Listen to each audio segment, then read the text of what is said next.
খুব প্রমাণ লোপাটের চেষ্টা হয়েছে, আগা গোড়াই প্রমাণ লোপাটের চেষ্টা হয়েছে। একটি নিহত মেয়েটির বাবা মাকে বলা হয়েছিল যে আত্মহত্যা করেছে। সন্দীপ ঘোষ যে আজকে সাধারণের চোখে অপরাধী, এই সন্দীপ ঘোষকে আরজিকর থেকে সরিয়ে ন্যাশনালে দেয়া হলো কার? যে তোমরা মুখ খুলো না, আমাদের উইকেট পিচ খারাপ হয়ে যাচ্ছে, আমরা যেভাবে খেলছি সেভাবে খেলতে পারছি না, ভয় দেখানো হচ্ছে। কে তোমাদের এত কথা বলতে বলেছে? কটা পয়সা পাবে? আমরা তোমাদের সংবাদ মাধ্যমে বেরোচ্ছে, আমার নতুন কিছু বলার নেই।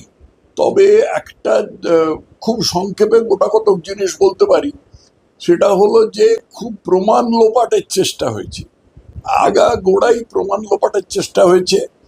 তার কতগুলো লক্ষণ দেখা যাচ্ছে। যেমন এই প্রথমে ওই মেয়েটির, নিহত মেয়েটির বাবা মাকে বলা হয়েছিল যে আত্মহত্যা করেছে। কেন বলা হয়েছিল?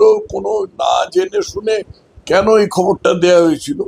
দ্বিতীয়ত, তারা যখন মেয়ের মৃতদেহ দেখতে এলেন তখন কেন তাদের ঘন্টার পর ঘন্টা বসিয়ে রাখা হয়েছিল? মৃতদেহ দেখতে দেওয়া হয়নি, যদিও তার বাবা বা দুজনেই পুলিশের পায়ে ধরে মিনতি করেছিলেন যে মেয়ের দেহ দেখতে দেওয়া হোক।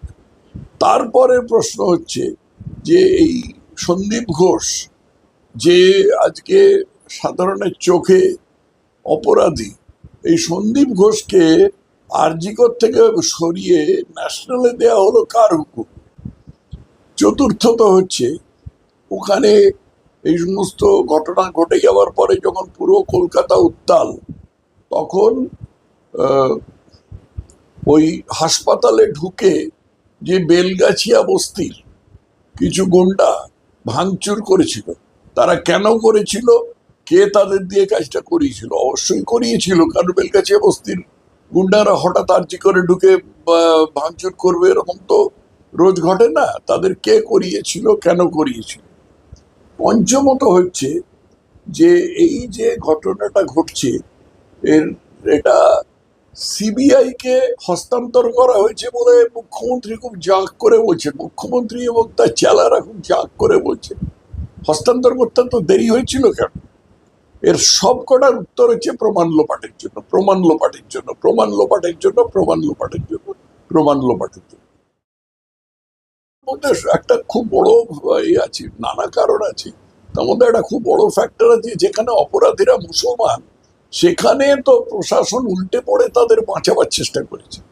কামদুনিতে যেহেতু বেশিরভাগ অপরাধী মুসলমান ছিল, সেই জন্য তাদের মামলাটা এমন ভাবে পরিচালনা করা হয়েছে যে তাদের ফাঁসি হতে পারে না, তাদের ফাঁসি হয়নি। এবং যে সমস্ত হুকুম দিয়েছে সে ধর্মাবতাররা কি করে দিয়েছেন আমি জানি না, তারা বলেছেন নাকি যে মেয়েটির যে যে যে তার উপরে যে যন্ত্র অত্যাচারের চিহ্ন দেখা গিয়েছিল সেটা ভয়ঙ্কর নয়। এর চেয়ে ভয়ঙ্কর আর কি হতে পারে যে দুটো পা ধরে চিরে ফেলা হয়েছিল? তা সত্ত্বেও ধর্মাবতার এরকম একটা ঘোষণা করে দিল। এরকম জিনিস হতে পারে তখনই যখন মামলাটা আসামির পক্ষ থেকে, এমনিতে দেখতে পাওয়া যাচ্ছে সরকারের পক্ষ থেকে হচ্ছে, কিন্তু আসলে আসামির পক্ষ থেকে, আসামির স্বার্থ থেকে পরিচালনা করা হয়, এবং সেটাই হয়েছে। সেটা এখন আমি বললে কেউ বিশ্বাস করবে না। বিজেপি আসুক, তারপরে দেখতে হবে। বিজেপি এরকম ধরনের কাজ করে না। বিজেপি তো তৃণমূলের বা সিপিএম এর মতো দল নয় যে ওই একটা রাজ্যে টিম টিম করে চলছে। বিজেপি সারা ভারতে আছে, কেন্দ্রেও আছে। অতএব বিজেপি যখন অন্য রাজ্যে কিভাবে বিজেপি আচরণ করছে সেটা একটু দেখে নেবার আছে।